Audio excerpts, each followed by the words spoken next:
আমি তো শিং মাছ কাটতে পারি না। মাছ কাটতে পারি না, তোর বাপ মা তোরে মাছ কথা শিখায় নাই?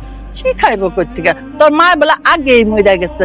আর তোর বাপে কেমনে মাছ কোটা শিখাইবো? তোর বাপে তো বাজারে যায় মাছ টোকাইতে। মন খারাপ করে বসে আছো, মা কি তোমাকে কিছু বলছে? আমার মতো বিধবা মায়ের আবার কিসের কষ্ট? আমার মতো বিধবা মায়ের বিয়া করে এত সুন্দর একটা সংসার দিছেন, এটাই তো আমার কাছে অনেক। দক্ষিণ পাড়ার মসজিদ মিয়া না? এই এই ফকিন্নির বাচ্চা, হ্যাঁ এত লোভ কেন? হ্যাঁ গরিবদের এত লোভ থাকে কেন? এত লোভ থাকা তো ভালো না। বাড়িতে পাঠাই দিয়া পোলার বউ করছে। আমি কোনোদিনও এই বিধবারে এই সংসারে থাকতে দিব না। আমার মায়া এই রুই মাছ খাইতে খুব পছন্দ করে, সেই জন্য আমি বাজারে গিয়া আমার মায়ার জন্য রুই মাছ কিনে আইনা নিজের হাতে পাক কইরা নিয়ে আইছি, আমার মায়াই খাইব। এটা বলে রুই মাছ?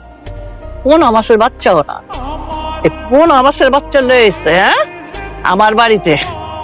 এইগুলা এইসব খাবার আমার বাড়ির কুত্তাও খায় না। আরে বাবা, তুমি কখন আইছো? একটু আগেই আসছি। এমনি নিচে পড়ে আছে কেন? আমার হাত থেকে পড়ে গেছে। রুই মাছ খুব পছন্দ করতি, সেই জন্য আমি বাজারে গিয়া রুই মাছ কিনা নিজের হাতে পাক করা তোরে খাওয়াই মোবাইলা নিয়ে আসছিলাম।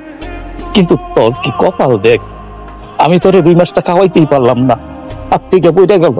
আর নাকামি করতে হবে না, বহুত নাটক দেখছি। আসো ভিতরে আসো। ভিতরে যাবো না, তোরে দেখতে আসছিলাম, আমার দেখা শেষ হয়ে গেছে। আমি নিজে গরম করে আনছি, তুমি দুধটা খাও। কিন্তু দুধ খাই না, আমার অ্যালার্জি আছে, সত্যি আমি দুধ খাই না। না রে বাবা, তোর বউ দুধ দিছে, আমি দুধ খাবো না।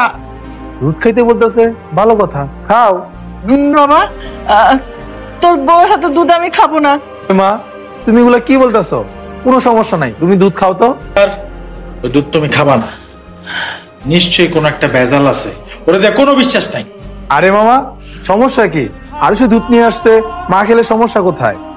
আমি তো এই দুধ নিয়ে আসি নাই, আম্মাই আই না আমার এই দুধটা দিল খাইতে।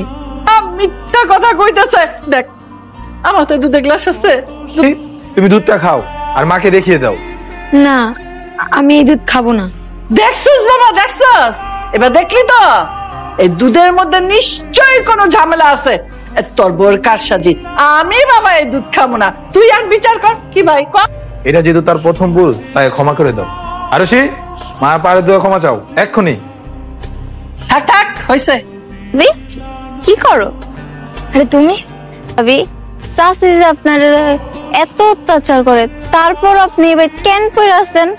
কারণ এটাই তো হইতেছে আমার স্বামীর বাড়ি, আর একটি মায়ের জীবনে স্বামীর বাড়ি হইতেছে তার কাছে শেষ ঠিকানা। কিন্তু চাচি তো আপনার বউ হিসেবে মানে না। তাতে কি হইছে? যার হাত ধরে আমি এই বাড়িতে আইছি, উনি তো আমারে বোঝে, উনি তো আমারে ভালোবাসে।